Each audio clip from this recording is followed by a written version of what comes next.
ಎಲ್ಲರಿಗೂ ನಮಸ್ಕಾರ. ನಾ ಇವತ್ತು ಹಾಗಲಕಾಯಿ ಪಲ್ಯ ಮಾಡಿ ತೋರ್ಸಾಕತ್ತೀನಿ. ಇದು ವಿಷ ಆಗಿರೋದಿಲ್ರಿ ಈ ಟೈಪ್ ಮಾಡೋದ್ರಿಂತ. ನಾನು ನೋಡ್ರಿ ಇದನ್ನು ಸ್ಟೀಮ್ ಮೇಲೆ ಬೇಯಿಸೋ ಹಂಗೆ ಚೆಂದಾಗಿ ಮಾಡಿ ತೋರಿಸ್ನು. ಇದೇ ಟೈಪ್ ನೀವು ಮಾಡ್ಕೊಂಡು ತಿಂದ್ರಂದ್ರೆ ಹಾಗಲಕಾಯಿ ತಿನ್ನಂಗೆ ಅನಿಸ್ತೈತಿ. ಯಾಕಂದರೆ ಇದು ಹೆಲ್ತಿಗೆ ಭಾಳ ಒಳ್ಳೇದ್ರಿ. ಇದು ಶುಗರ್ಗೂ ಭಾಳ ಬೆಸ್ಟ್ ರೀ ಇದು. ಮತ್ತು ಇದು ಜೀರ್ಣಕ್ರಿಯೆಗಾಗಲಿ ಮಧುಮೇಹ ಇರೋರ್ಗಂತೂ ಭಾಳ ಬೆಸ್ಟ್ ಅಂತ ಹೇಳ್ತಾರೆ ರೀ. ಇದಕ್ಕೆ ಲಿವರ್ದು ಪ್ರಾಬ್ಲಮ್ ಎಲ್ಲ ಬಗೆಹರಿಸ್ತೈತೆ ಅಂತ ಹೇಳ್ತಾರೆ ಇವ್ರು. ಲಿವರ್ದು ಏನು ಪ್ರಾಬ್ಲಮ್ ಇದ್ದು ಅಂದ್ರೆ ಮತ್ತು ಲಿವರ್ಗೆ ಭಾಳ ಒಳ್ಳೇದ್ರಿ ಇದು ಹಾಗಲಕಾಯಿ. ಇದ್ರೊಳಗೆ ಕಬ್ಬಿನ ಅಂಶ ಮತ್ತು ಮೆಗ್ನೀಷಿಯಮ್, ವಿಟಮಿನ್ ಸಿ ಹೆಚ್ಚಿಗೆ ಐತ್ರಿ ಇದ್ರೊಳಗೆ. ಅದರಿಂದ ಭಾಳ ಹೆಲ್ತಿಗೆ ಒಳ್ಳೇದ್ರಿ ಇದು. ಅದಕ್ಕೆ ಹಾಗಲಕಾಯಿ ಅಂದ್ರೆ ತಿನ್ನೋಕ್ಕಾಗೋದಿಲ್ಲ ಅಂಥೇಳಿ ನಾ ಈ ಥರ ಮಾಡಿ ತೋರ್ಸಾಕ್ತೀನಿ. ಈಗ ಹೀಗೆಲ್ಲ ಹಾಗಲಕಾಯಿಯನ್ನು ಕಟ್ ಮಾಡ್ಕೊಂಡು ಎಳೆವು ತೊಗೋಬೇಕ್ರಿ. ಆದಷ್ಟು ಕಟ್ ಮಾಡಿ ಒಂದೆಳೆ ಬೀಜ ಇದ್ರೂ ಅದ್ರೊಳಗಿನ ತೆಗೆದು ಕಟ್ ಮಾಡಿ ಅವನ್ನ ಒಂದು ಸ್ವಲ್ಪ ಆಯಿಲ್ ಹಾಕಿ ಹಿಂಗೆ ಬೇಯಿಸ್ಕೋಬೇಕ್ರಿ. ಚೆಂದಂಗೆ ಹುರ್ಕೊಳ್ದತ್ತಾರಲ್ರಿ ಅದೇ ಟೈಪನ್ನು ಈ ಟೈಪ್ ಬೇಯಿಸ್ಬೇಕು ಅವನ್ನ. ನೋಡಿರಿ ಇದು ಸ್ವಲ್ಪ ಕೆಂಪಾಗ್ತಾವಲ್ರಿ, ಚಂದ ಅನ್ನಿಸ್ತಾವೆ ಅವು. ಟೇಸ್ಟೂ ಬರ್ತಾವೆ ಈ ಥರ ಮಾಡಿದ್ರೆ. ಅದಕ್ಕೆ ನೋಡಿರಿ ಇವನ್ನೆಲ್ಲ ಹಾಗಲಕಾಯಿ ಒಟ್ಟು ವಿಷ ಅನ್ಸಲ್ರಿ.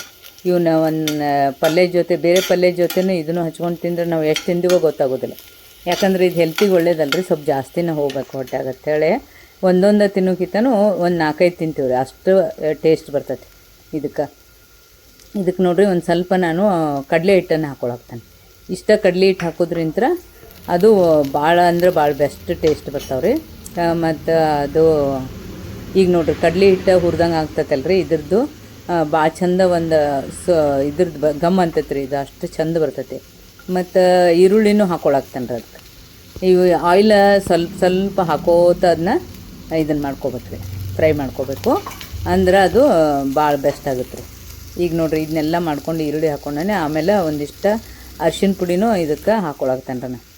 ಆಮೇಲೆ ಇದು ಮಸಾಲೆ ಖಾರನ ಹಾಕ್ರಿ, ಅಂದ್ರೆ ಟೇಸ್ಟ್ ಬರ್ತೈತೆ. ಇದಕ್ಕೆ ಮಸಾಲೆ ಖಾರನ ಸ್ವಲ್ಪ ಹಾಕಿ ಇದನ್ನು ಸ್ವಲ್ಪ ಹಿಂಗೆ ಹುರ್ಕೋಬೇಕ್ರಿ. ಅದು ಅದ್ರ ಜೊತೆ ಈರುಳ್ಳಿ ಇರ್ತಾವಲ್ರಿ ಅವನು ಹಿಂಗೆ ಚೆಂದಾಗ ಹುರಿಬೇಕ್ರಿ ಅವನು.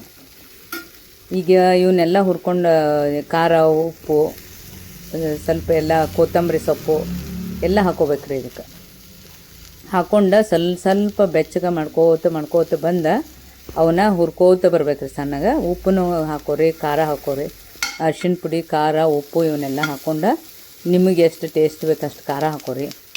ಹಾಕ್ಕೊಂಡಾದ್ಮೇಲೆ ಇವನ್ನ ಸ್ವಲ್ಪ ಆಯಿಲ್ ಹಾಕಿ ನಾವು ಹೆಂಗೆ ಇದನ್ನು ಮಾಡಿರ್ತೀವಲ್ರಿ ಮಾಡಿ ಏನು ಮಾಡ್ಬೇಕಂದ್ರೆ ಸ್ವಲ್ಪ ನೀರು ಹಾಕಿ ಅವು ಸ್ಟೀಮ್ ಬರಂಗೆ ಮಾಡಿ ಅದನ್ನು ಮುಚ್ಚಿಟ್ಬಿಡ್ಬೇಕು. ಈಗ ನೋಡಿರಿ ನಾನು ಸ್ವಲ್ಪ ನೀರು ಹಾಕ್ಕೊಂಡೀನಿ ಎಲ್ಲ ಕಡೆ ಬರುವಂಗೆ. ಇಷ್ಟ ನೀರು ಹಾಕಿ ಮುಚ್ಚಿಟ್ಬಿಡ್ಬೇಕ್ರಿ. ಅವು ಭಾಳ ಚಂದ ಅಷ್ಟು ಸ್ಟೀಮ್ ಮೇಲೆ ಬೆಂದಂಗೆ ಆಗ್ತಾವ್ರಿ. ಮತ್ತು ಟೇಸ್ಟೂ ಹಂಗೆ ಇರ್ತೈತೆ ಅದರದ್ದು.